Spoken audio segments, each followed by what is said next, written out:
Hello, welcome to Kerala stock market again. അപ്പോൾ good morning. ഇന്നത്തെ pre market സെഷനിലേക്ക് എല്ലാവർക്കും സ്വാഗതം. സോ നിഫ്റ്റി ഒരുപാട് ഒരു സെല്ലിംഗ് പ്രഷറിന് ശേഷം ഒരു റേറ്റ് ടെസ്റ്റ് എടുത്ത സോണിൽ നിൽക്കുകയാണെന്ന് നമുക്ക് എല്ലാവർക്കും അറിയാം. കഴിഞ്ഞ കുറച്ച് ദിവസങ്ങളായിട്ട് മാർക്കറ്റിൽ ഒരു പാനിക്കൊക്കെ ഉണ്ടായിരുന്നു. സോ ഇന്നത്തെ പ്രീ മാർക്കറ്റ് സെഷനിൽ നമുക്ക് ഇന്നത്തെ ഗ്ലോബൽ മാർക്കറ്റും പിന്നെ ന്യൂസ് ബേസ്ഡ് സ്റ്റോക്സ് ഏതൊക്കെയാണെന്നുള്ള കാര്യം ചർച്ച ചെയ്യാം. ആൻഡ് നിഫ്റ്റി ബാങ്ക് നിഫ്റ്റിയുടെ ഇൻട്രാഡേ ലെവൽസ് കൂടെ നമുക്കൊന്ന് നോക്കാം.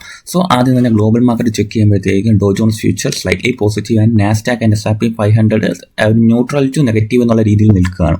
So Dow Jones future positive ആയതുകൊണ്ട് തന്നെ നമുക്കിപ്പം എന്താ പറയുക, നമ്മുടെ മാർക്കറ്റിലും അതിൻ്റെ ഒരു പോസിറ്റീവ്നെസ് നമുക്ക് പ്രതീക്ഷിക്കാം. യൂറോപ്യൻ മാർക്കറ്റ്സ് എല്ലാം ഡൗൺ ആയിരുന്നു and Japanese market slightly positive എന്നുള്ള കാര്യം നമുക്ക് ഒരു ഡേറ്റ പരിശോധിക്കുമ്പോൾ നമുക്ക് മനസ്സിലാവുന്നുണ്ട് അല്ലേ. ആൻഡ് നമുക്ക് നിഫ്റ്റി ബാങ്ക് നിഫ്റ്റിയിലും കൂടെ നമുക്കൊന്ന് പോകാം. ആദ്യം ഒന്ന് ഡേ ചാർട്ട് ഞാൻ എടുക്കുകയാണ്. ഇപ്പോൾ ഡേ ചാർട്ട് എടുത്ത് നോക്കുമ്പോൾ നമുക്ക് മനസ്സിലാവുന്നത് ടോട്ടലി നിഫ്റ്റി ഓൾ ടൈം ഹൈയുടെ ഭാഗത്ത് നിന്ന്, അതായത് ഈ ഒരു ഓൾ ടൈം ഹൈയുടെ ഭാഗത്ത് നിന്ന് നിഫ്റ്റി കഴിഞ്ഞ 2 ആഴ്ചയായിട്ട് സെല്ലിംഗ് പ്രഷർ നേരിടുകയും ശേഷം മാർക്കറ്റ് ഒരു ബ്രേക്ക് ഓർ റീടെസ്റ്റ് സോണിലേക്ക് എത്തുകയും ചെയ്തിട്ടുണ്ട്. സോ മാർക്കറ്റ് മോസ്റ്റ്ലി ഒരു റീടെസ്റ്റ് ചെയ്ത് നിൽക്കുകയാണ്. അപ്പോൾ എന്തായിരിക്കും നമ്മുടെ വ്യൂ? സിമ്പിൾ വ്യൂ ആണ്. മാർക്കറ്റ് ഒരു ഫ്രൈഡേത്തെ ഡേ ലോ 25,320 എന്നുള്ള ഡേ ലോ ബ്രേക്ക് ചെയ്ത് താഴെ വരുവാണെങ്കിൽ നമ്മൾ നിഫ്റ്റി വീണ്ടും ബെയറിഷ് ടു എന്താ പറയുക കൺസോൾട്ടേഷൻ എന്നുള്ളൊരു രീതിയിലേക്ക് പോകും ടെക്നിക്കലി. മറിച്ച് നിഫ്റ്റി ഈ ഒരു ഏരിയ ഹോൾഡ് ചെയ്യുന്നുണ്ട് ആൻഡ് വെള്ളിയാഴ്ചത്തെ ഡേ ഹൈ ബ്രേക്ക് ചെയ്ത് അപ്സൈഡ് പോകാനുള്ള ഒരു ടെൻഡൻസി കാണിക്കുവാണെങ്കിൽ നമ്മൾ നിഫ്റ്റിയിൽ എന്താണ് നമ്മുടെ വ്യൂ? ബുള്ളിഷ് ആവും എന്നായിരിക്കും നമ്മുടെ വ്യൂ. അപ്പോൾ ഈ ഒരു ഡേ ഹൈ ബ്രേക്ക് ചെയ്യുന്നിടത്തിരിക്കും നമ്മുടെ ഒരു എന്താ പറയുക ഒരു മാർക്കറ്റിൻ്റെ കൺസിസ്റ്റൻസി നിലനിൽക്കുന്ന കാര്യത്തിൽ. സോ എന്തായാലും വെള്ളിയാഴ്ച ആ ഒരു സ്ട്രെങ്ത് കാണിച്ചിട്ടുണ്ട്. സോ അത് ഹോൾഡ് ചെയ്യുമോ അതോ മാർക്കറ്റ് വീണ്ടും ഒരു ബെയറിഷ്നെസ് കണ്ടിന്യൂ ചെയ്യുമോ ഇല്ലേ എന്നുള്ള കാര്യം നമുക്ക് വാച്ച് ചെയ്യേണ്ടിയിരിക്കുന്നു. അങ്ങനെ ഈ ഒരു ഏരിയ വെള്ളിയാഴ്ചത്തെ ഡേ ലോ ബ്രേക്ക് ചെയ്യുകയാണെങ്കിൽ മേ ബി ഈ ഒരു ഏരിയയിലേക്ക് 25,000 ടച്ച് ചെയ്ത് ഇവിടുത്തെ എക്യൂരിറ്റി എന്താ പറയുക ടച്ച് ചെയ്യാനുള്ള പോസിബിലിറ്റി ഉണ്ട്. അതായത് വെള്ളിയാഴ്ചത്തെ ഡേ ലോ ബ്രേക്ക് ചെയ്യുകയാണെങ്കിൽ 25,000 ടെസ്റ്റ് ചെയ്യാനുള്ള ഒരു പോസിബിലിറ്റി നമുക്കിവിടെ കാണാം. ഓക്കെ, അപ്പോൾ 15 മിനിറ്റിലേക്ക് നമുക്കൊന്ന് പോകാം. 15 മിനിറ്റിൽ നമുക്ക് ഇതിൻ്റെ ഒരു സ്ട്രക്ചർ ഒന്ന് പഠിക്കുകയാണെങ്കിൽ നമുക്ക് ഇനി മാർക്കറ്റിൽ ഒരു ഈ ഒരു ഏരിയ 25,570 എന്നുള്ള ഡേ ഹൈ ബ്രേക്ക് ചെയ്യുകയാണെങ്കിൽ മാർക്കറ്റ് ഈ ഒരു എന്താ പറയുക വലിയ സോണിലേക്കായിരിക്കും പോകുന്നത്. ഈ ഒരു വലിയ സോൺ എന്ന് പറയുന്നത് ഒരു സപ്ലൈ ഓർഡർ ബ്ലോക്ക് ആവാനുള്ള ഒരു പോസിബിലിറ്റി ഞാൻ കാണുന്നുണ്ട്. കഴിഞ്ഞ പലതവണയായിട്ടും ഈ ഒരു ഏരിയ ഒരു സപ്പോർട്ട് റേഞ്ച് ആയിരുന്നു. ഈ സപ്പോർട്ട് ബ്രേക്ക് ചെയ്ത് മാർക്കറ്റ് വലിയൊരു ഡൗൺ സൈഡ് പുഷ് തന്ന സോൺ ആയതുകൊണ്ട് തന്നെ ഈ ഒരു ഏരിയ ഒരു സപ്പോർട്ട് അല്ലെങ്കിൽ ഒരു സപ്ലൈ സോണായിട്ട് ആക്ട് ചെയ്യാനുള്ള ഒരു പോസിബിലിറ്റി ഉണ്ട്. സോ ഈ ഏരിയ ബ്രേക്ക് ചെയ്യണം. ഈ ഏരിയ ബ്രേക്ക് ചെയ്ത് കഴിഞ്ഞാൽ 25,770 എന്നുള്ള ഏരിയ ബ്രേക്ക് ചെയ്ത് കഴിഞ്ഞാൽ മാർക്കറ്റിൽ പൂർണ്ണമായും നമുക്ക് ബുള്ളിഷ് എന്നുള്ള ഒരു മൈൻഡ് സെറ്റിലേക്ക് പോകാം. സോ ഈ ഒരു സപ്ലൈ സോണായിട്ട് ആക്ട് ചെയ്യാനുള്ള പോസിബിലിറ്റി ഉണ്ടെന്നാണ് എൻ്റെ ഒരു നിഗമനം. സോ ഞാൻ ഇതൊരു സപ്ലൈ ആയിട്ട് ഞാൻ മാർക്ക് ചെയ്യുകയാണ്. അപ്പോൾ ഇവിടുത്തെ റിയാക്ഷൻ നമുക്ക് പരിശോധിക്കാം. അതിനുശേഷം മാത്രം നമുക്ക് ബാക്കി ഇൻട്രാഡേ മൂവ്മെൻറ്റ്സ് ലൈവ് മാർക്കറ്റിൽ നമുക്ക് ഗ്രൂപ്പിൽ ഡിസ്കസ് ചെയ്യാം. സോ 25,775 ബ്രേക്ക് ചെയ്ത ശേഷം നമുക്ക് ബുള്ളിഷായി പൂർണ്ണമായി ബുള്ളിഷ് മൈൻഡ് സെറ്റിലേക്ക് നമുക്ക് പോകാം. ഓക്കെ, ആൻഡ് ഡിമാൻഡ് എന്ന് പറയുന്നത് ഇത്രയേ ഉള്ളൂ. ഇന്നലത്തെ ഡേ ലോ ഈ ഏരിയ ആയിരിക്കും ടോട്ടലി നമ്മൾ ഡിമാൻഡായിട്ട് കൺസിഡർ ചെയ്യുന്നത്. ഈ ലോ ബ്രേക്ക് ചെയ്ത് കഴിഞ്ഞാൽ ഓക്കെ നമുക്ക് ബെയറിഷിലേക്ക് നമുക്ക് പോകേണ്ടതായിട്ട് ഉണ്ട്. എങ്കിൽ 25,000 ആയിരിക്കും ഒരു മേജർ ഒരു ഡിമാൻഡ് ഏരിയ ആയിട്ട് വർക്ക് ചെയ്യാൻ പോകുന്നത്. സോ ഇത്രയും ഒരു മൈന്യൂട്ടായിട്ടുള്ള കാര്യം നമ്മൾ ശ്രദ്ധിച്ചാൽ മതി. ഓക്കെ, ശേഷം നമുക്ക് ലൈവ് മാർക്കറ്റിൽ തന്നെ ഡിസ്കസ് ചെയ്യാം. ആൻഡ് നിഫ്റ്റിയെ നോക്കിയ ശേഷം നമുക്ക് നിഫ്റ്റി ബാങ്കിലേക്കും കൂടെ പോകാം. നമുക്ക് പ്രത്യേകിച്ച് വലിയ വ്യൂ വ്യത്യാസമില്ല. കുറച്ചും കൂടെ ക്ലിയർ പ്രൈസ് ആക്ഷൻ നമുക്ക് ബാങ്ക് നിഫ്റ്റിയിലുണ്ട്. ബാങ്ക് നിഫ്റ്റി നോക്കുകയാണെങ്കിൽ കണ്ടില്ലേ, പ്രോപ്പർലി ഇത്രയും നല്ലൊരു ബ്രേക്ക് ഓർ റേറ്റ് സെറ്റപ്പ് ഇടയ്ക്കൊന്നും നമുക്ക് കാണാൻ കഴിയില്ല. മാർക്കറ്റ് മുന്നത്തെ സപ്ലൈയിൽ വന്ന് ടെസ്റ്റ് ചെയ്ത് നിൽക്കുകയാണ്. സോ ഇവിടെ നമുക്ക് പ്രോപ്പർലി ഒരു സെയിം വ്യൂ വയ്ക്കാം. അതായത് വെള്ളിയാഴ്ചത്തെ day high and day low ആണ് ഏറ്റവും നല്ല ഡിമാൻഡ് ആൻഡ് റെസിസ്റ്റൻസ് ആയിട്ട് വർക്ക് ചെയ്യുന്നത്. കാര്യം ആ റീടെസ്റ്റ് ക്യാൻഡിലാണ് നമുക്ക് ഇനിയുള്ള ഒരു എന്താ പറയുക ഒരു മേജർ സപ്ലൈ ആൻഡ് ഡിമാൻഡ് ആയിട്ട് വർക്ക് ചെയ്യാൻ പോകുന്നത്. സോ ഈ ഒരു സോൺ മാർക്കറ്റിൽ ബാങ്ക് നിഫ്റ്റിയിൽ നമുക്ക് ബുള്ളിഷ് ആവണമെങ്കിൽ ഈ ഒരു സോൺ ബ്രേക്ക് ചെയ്യട്ടെ അല്ലേ. ആ ഒരു സ്വിംഗ് ഹൈ ബ്രേക്ക് ചെയ്ത് കഴിഞ്ഞാൽ മേ ബി നമുക്ക് ബാങ്ക് നിഫ്റ്റിയിൽ ടോട്ടലി ബുള്ളിഷ് വ്യൂവിലേക്ക് പോകാം. മറിച്ച് ഇന്നലത്തെ വെള്ളിയാഴ്ചത്തെ ഡേ ലോ ബ്രേക്ക് ചെയ്യുകയാണെങ്കിൽ നമുക്ക് ബെയറിഷ് വ്യൂവിലേക്കും പോകാം. സിമ്പിളാണ്. ഈ ഇത്രയും കാര്യം നമ്മൾ നോട്ട് ചെയ്തിട്ട് മാർക്കറ്റിനെ സമീപിക്കുക, അല്ലാതെ എടുത്തു ചാടി ഒരു തീരുമാനം എടുക്കേണ്ട ആവശ്യമില്ല. ഓക്കെ, ശേഷം നമുക്ക് എന്താണ് ഇന്നത്തെ സ്റ്റോക്ക് അല്ലെങ്കിൽ ഇന്ന് ശ്രദ്ധിക്കേണ്ട ന്യൂസസ് ഏതൊക്കെയാണെന്നുള്ള കാര്യം നമുക്കിന്ന് പരിശോധിക്കാം. അതിൻ്റെ നിഫ്റ്റിയിൽ പരിശോധിക്കുകയാണെങ്കിൽ തന്നെ റിസൾട്ടുള്ള ഒരുപാട് കമ്പനികളുണ്ട്. റിസൾട്ടുള്ള കമ്പനികൾ ഒന്ന് നോട്ട് ചെയ്ത് വയ്ക്കുക, അതിൽ ട്രേഡ് ചെയ്യുന്നവരെല്ലാം സൂക്ഷിക്കുക.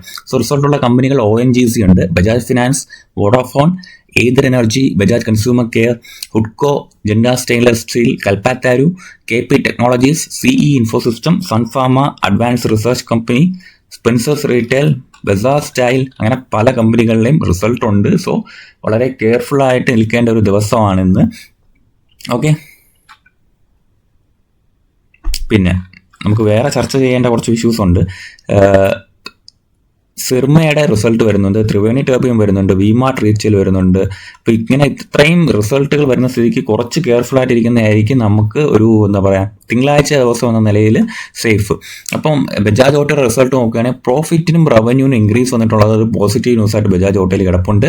ആൻഡ് നൈക്ക FSN ഇ കോമേഴ്സിലാണ് പ്രോഫിറ്റ് ആൻഡ് റവന്യൂവിലും ഗ്രോത്ത് ഉണ്ടായിട്ടുണ്ട്. പ്രോഫിറ്റ് നോക്കുകയാണെങ്കിൽ 10 കോടിയിൽ നിന്നും 34 കോടിയിലേക്ക് പോയത് FSN ഇ കോമേഴ്സ്, അതായത് നൈക്കയെ സംബന്ധിച്ച് നല്ലൊരു ന്യൂസാണ്.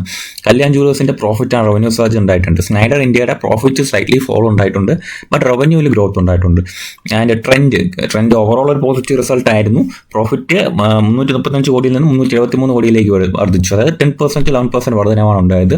ആൻഡ് റവന്യൂ ഗ്രോത്ത് ഉണ്ടായിരിക്കുന്നത് 4756 കോടിയിൽ നിന്ന് 4817 കോടിയിലേക്കാണ് ഉണ്ടായത്.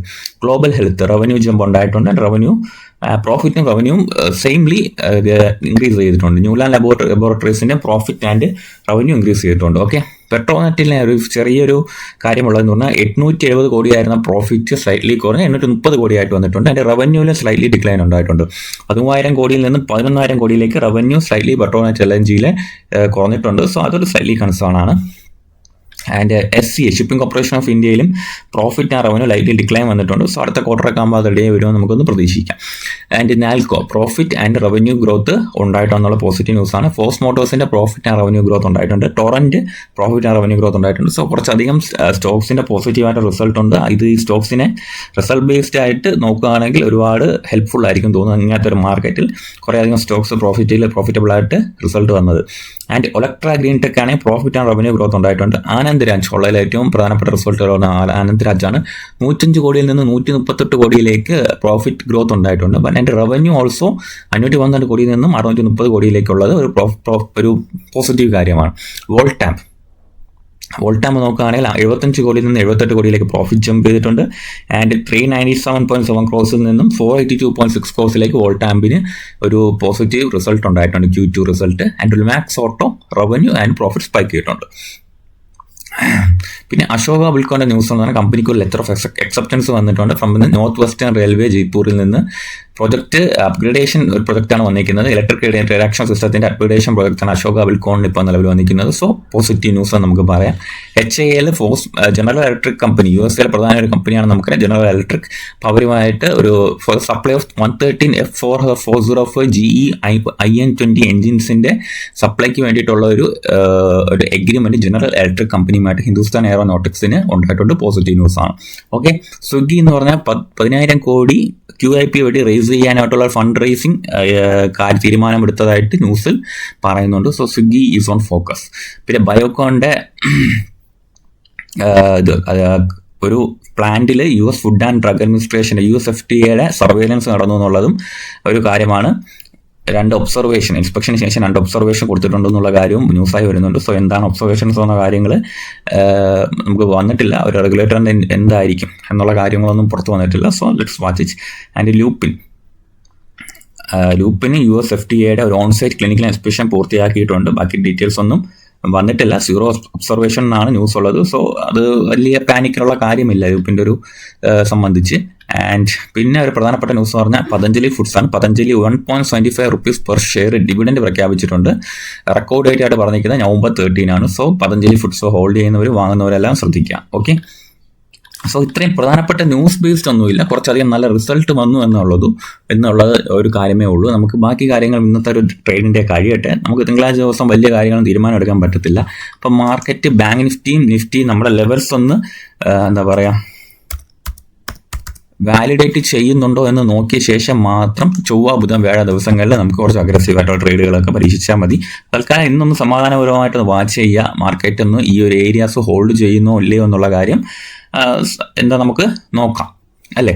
പിന്നെ നമുക്കൊരു ന്യൂസ് ഉള്ളതെന്ന് പറഞ്ഞാൽ ഒരു സ്റ്റോക്സിൻ്റെ ഒരു ഡൗട്ട് പറഞ്ഞിട്ടുണ്ടായിരുന്നു. അപ്പോൾ നമുക്കതൊന്ന് നോക്കേണ്ട ആവശ്യമുണ്ട്. ക്രോംപ്ടൺ ഗ്രീവ്സ് ഒന്ന് നോക്കണമെന്ന് പറഞ്ഞിട്ടുണ്ടായിരുന്നു. സോ നമുക്ക് നോക്കാം. ക്രോംപ്ടൻ്റെ ചാർട്ട് ഒന്ന് പരിശോധിക്കാം. ക്രോംപ്ടൻ്റെ ചാർട്ട് പരിശോധിച്ചാൽ മാത്രമേ നമുക്ക് കാര്യം മനസ്സിലാക്കാൻ പറ്റുള്ളൂ. ക്രോംപ്ടൺ ഗ്രീവ്സ് 1 month ചാർട്ട് നമുക്കൊന്ന് ആദ്യം പരിശോധിക്കാം. ക്രോംപ്ടൺ ഗ്രീവ്സ് 1 month ചാർട്ട് ആണെങ്കിൽ ഓക്കെ, ക്രോംപ്ടൻ്റെ ഏറ്റവും വലിയ ഹൈ എന്ന് പറയുന്നത് എത്രയായിരുന്നു? ഒരു 500 റുപ്പീസിൽ നിന്നാണ് മാർക്കറ്റ് സപ്ലൈ അടിച്ച് തിരിച്ചെത്തിയിരിക്കുന്നത്. ആൻഡ് സ്ട്രക്ചറലി നല്ല നെഗറ്റീവാണ്. ബട്ട് നമുക്ക് പറയാൻ പറ്റുന്ന ഒരു കാര്യമെന്ന് പറയുന്നത് ഒരു ഡിമാൻഡ് ആവാൻ പോസിബിലിറ്റി ഉള്ള ഒരു സോണിലേക്ക് മാർക്കറ്റ് എത്തിയിട്ടുണ്ട്, 250 എന്നുള്ള റേഞ്ച്. ഇപ്പോൾ വീക്ക്ലി ചാർട്ട് നോക്കാം.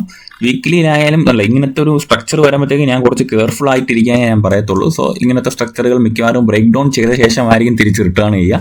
സോ ക്രോംപ്ടൻ്റെ ഒരു ഡിമാൻഡ് ഏരിയ ആയിട്ട് 250 ഹോൾഡ് ചെയ്യുന്നുണ്ട് എന്നുള്ള കാര്യം നമുക്കറിയാം. ഓക്കെ, ഉള്ള വിസിബിളി നമുക്ക് കാണാൻ കഴിയുന്നത് ക്രോംപ്ടൺ എന്താ പറയുക, ഒരു വലിയൊരു ഡിമാൻഡ് ഏരിയയിലേക്ക് എത്തിയിട്ടുണ്ട്. ആൻഡ് ലാസ്റ്റ് ഏരിയ വന്നപ്പോൾ ഉള്ള ലോ എന്ന് പറയുന്നത് 260 ആണ്. സോ 260 to 250 എന്ന് പറയുന്നത് ഒരു ഡിമാൻഡ് ഏരിയ ആണ്. മാർക്കറ്റ് ഈ ഏരിയ ഹോൾഡ് ചെയ്യുമോ ഇല്ലേ നമുക്കൊന്ന് വാച്ച് ചെയ്യാം. സോ നമുക്കിത് പറയാം, ഈ കാര്യം നമുക്ക് തീരുമാനമാക്കാം. 260 to 250 റേഞ്ച് ഡിമാൻഡ് ഏരിയ ആണ്. ആൻഡ് മാർക്കറ്റ് കുറച്ചധികം കാലമായിട്ട് സ്ട്രക്ചർ ബേസ് നോക്കുകയാണെങ്കിൽ ഒരു കൺസോളിഡേഷൻ ബട്ട് ഡൗൺ ട്രെൻഡ് ആണ്, കണ്ടില്ലേ. എന്തായാലും ഈ ഏരിയ 260 എന്നുള്ള ഏരിയ ബ്രേക്ക് ചെയ്താൽ മാത്രമേ കൂടുതൽ നമ്മൾ നെഗറ്റീവിലേക്ക് ഇതിൽ പോകേണ്ടതുള്ളൂ. തൽക്കാലം ഒന്ന് വെയിറ്റ് ചെയ്യുക. ഇതിൽ പുതിയ എൻട്രീസ് ഒക്കെ നോക്കുകയാണെങ്കിൽ ഒന്ന് സ്ട്രക്ചർ ബ്രേക്ക് തന്ന ശേഷം നോക്കുന്നതായിരിക്കും ബെറ്റർ. ഞാൻ പൊതുവേ ചെയ്യുന്നത് ഇങ്ങനത്തെ കമ്പനികളിൽ നമുക്ക് വേണമെങ്കിൽ ഒരു ഡിമാൻഡ് ഏരിയ വരുമ്പോൾ ലൈറ്റ്ലി ഒരു ക്വാണ്ടിറ്റി ആഡ് ചെയ്യാം, അല്ലെങ്കിൽ സ്ട്രക്ചർ ബ്രേക്ക് വന്ന ശേഷം റീടെസ്റ്റ് ചെയ്തിട്ട് ഒരു എൻട്രി നോക്കുക. അതായത് ഈ ഒരു ഹൈ ബ്രേക്ക് ചെയ്ത ശേഷം ഈ ഒരു ഹൈ ബ്രേക്ക് ചെയ്ത ശേഷം ഒരു റീടെസ്റ്റ് വരുമ്പോൾ ഞാനൊരു എൻട്രി നോക്കുന്നതിൽ തെറ്റില്ല. അത് ചെറിയ റിസ്ക് കുറവാണെന്ന് പറയാം. മറിച്ച് ഇത് ഏരിയ എന്ന് പറയുന്നത് ഈ ഒരു ഡിമാൻഡ് ഏരിയ ആയതുകൊണ്ട് തന്നെ മേ ബി ഈ ഡിമാൻഡ് ഏരിയ ഒന്ന് ബ്രേക്ക് ചെയ്ത ശേഷം മാർക്കറ്റ് അപ്സൈഡ് പോകാനുള്ള പോസിബിലിറ്റി ഉണ്ട്. സോ നമുക്ക് ഈ ഒരു ആഴ്ച ഒരു 4-5 ദിവസത്തെ ട്രേഡിംഗ് നോക്കിയ ശേഷം ഒരു ബുള്ളിഷ് മൊമെന്റം കണ്ടിന്യൂ ചെയ്യുന്നുണ്ടെങ്കിൽ നമുക്ക് ഇതിലൊക്കെ എൻട്രി നോക്കാവുന്നതാണ്. അപ്പോൾ എന്തായാലും ഡിമാൻഡ് ഏരിയയിലാണെന്നുള്ള കാര്യം നമുക്ക് ഉറപ്പിക്കാം. ഓക്കെ, ട്രേഡിംഗ് ഡിസിഷൻ എടുക്കാം. 2-3 ദിവസം ട്രേഡിംഗ് കഴിഞ്ഞിട്ട് നമുക്ക് ഈ ചാർട്ട് ഒന്നുകൂടെ റിവ്യൂ ചെയ്യാം. ഓക്കെ, അപ്പോൾ ഇന്ന് ഒരു ചാർട്ട് റിക്വസ്റ്റ് ഉണ്ടായിരുന്നുള്ളൂ, അതുകൊണ്ട് നമ്മൾ ക്രോംപ്ടൺ ഗ്രീവ്സ് എടുത്തതാണ്. സോ ഇതിൻ്റെ ഒരു കണ്ടിന്യൂവേഷൻ, ഇതിൻ്റെ ഒരു അപ്ഡേറ്റ് നമുക്ക് വരുന്ന ദിവസങ്ങളിൽ തീരുമാനിക്കാവുന്നതാണ്. ഓക്കെ, അപ്പോൾ താങ്ക് യു.